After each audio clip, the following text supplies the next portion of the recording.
we won't probe ex-CJN, says Senate committee. The Senate Committee on Judiciary, Human Rights and Legal Matters has said it will not invite the former Chief Justice of Nigeria, Tanko Mohammed, for questioning over the allegations against him by the 14 justices of the Supreme Court. The clerk of the committee, Fatima Jidum, told Saturday Punch in an exclusive interview on Friday that instead, the committee would pay a visit to the Supreme Court soon. She said the mandate given to the committee is to look into the issue and not to investigate it. What is the difference? So the committee will look into it but will not invite the CJN.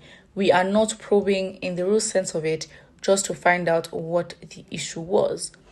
She added, we are going to visit the Supreme Court in order to hear from them. When we visit, we will find out from them what exactly happened to forestall future recurrence. The Punch had reported that the Senate President Ahmad Lawan on Tuesday, June 21, 2022, mandated the committee led by Senator Okoyemi Bamidele to probe the allegations leveled against the ex-CJN. I mean, are we surprised?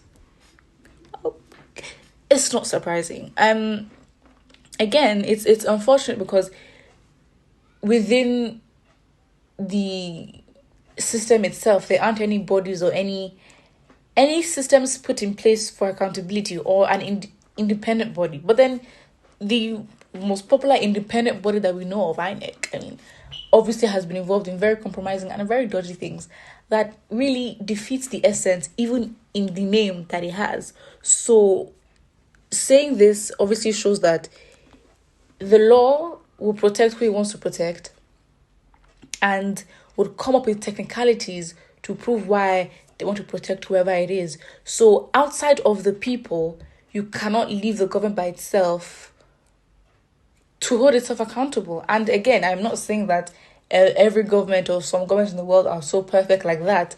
But if anything, something like this would literally be a secret. You would not publicly say that you're not going to investigate, but you're just going to look into the issue. And I'm like, wait, what is the difference? What point is that meant to make? Well, the point is they will look into the issue, I guess, for following protocol, but the fact is the accountability and the punishment that goes into it is removed, and so that's what it is.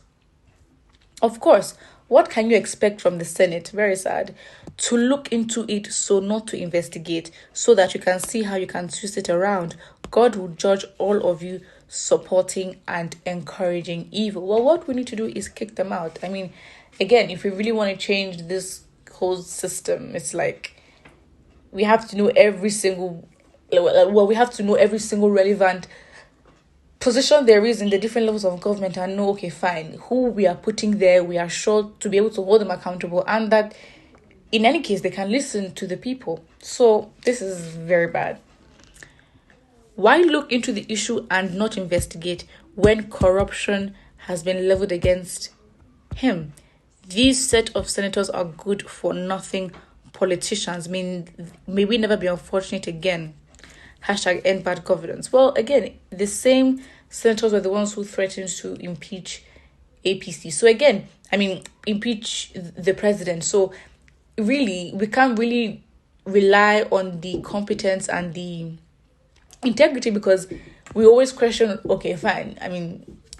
Even though, yes, most of the senators at that time that chose to or proposed to impeach Buhari were from the opposition party, but at the end of the day, they have not proven that they can be neutral and can be genuine in the decisions that they make. So why should Nigerians believe them?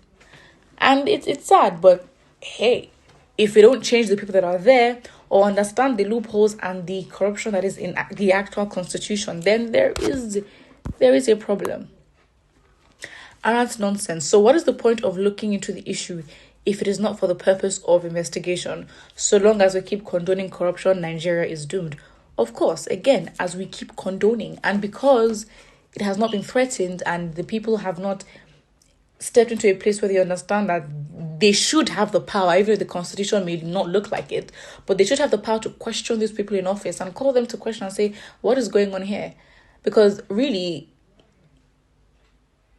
it's really down to Nigerians to make this change, honestly, because there is nothing or no peaceful or no method I don't think Nigerians have tried, and especially the international community. Again, it is accountability that is the main issue. Nigeria is not the first country to be corrupt. Like, it's not. It really isn't. It is not. There are other problems. There are other countries that have even worse issues. I mean, Nigeria is not the only country that is going through security issues. It's not the only country. We need to at least attain a certain level of accountability, like just some level of respect for the people. And the people also have to understand the power that they have, and that they can protest what they don't like, because it's about them at the end of the day. Not just people who want to go into. We need to change the mindset of what the government is meant to do and where you stand as somebody, as a citizen, and how you are meant to be treated. We really need to understand that as Nigerians, as like a whole. Like, it's the mentality, and all of us can assert and say, this is it.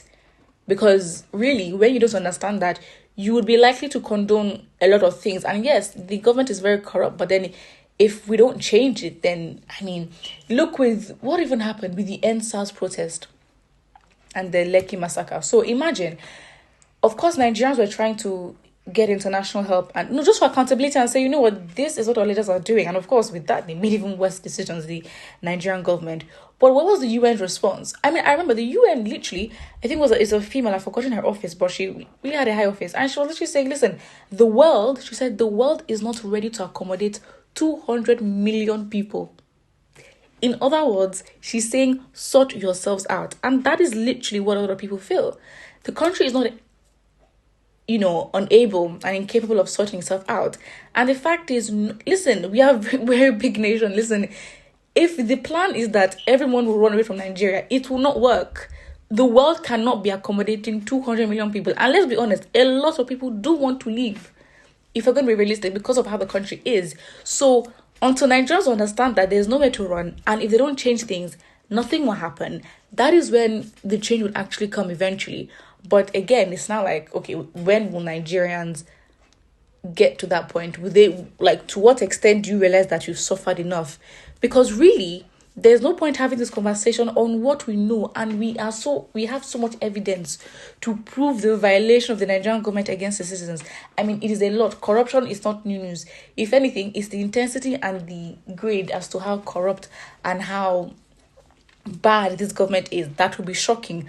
But when it comes to what the matter is, Nigerians cannot be shocked. So until the change happens and we discover we have no choice, nowhere to run, then that's when the change will happen. Because right now, discussing what a Senate is meant to do or what it is meant to do and the usual characteristic of this government is very irrelevant. If anything, we need to look for how to change the people there. And not just the people there, ensure that the constitution, because the people should have a right to the constitution that they are being led by, that the constitution also allows for accountability and that there are checks on independent bodies that claim to be independent. Well, put what you think about it in the comment section below, and don't forget to like and subscribe.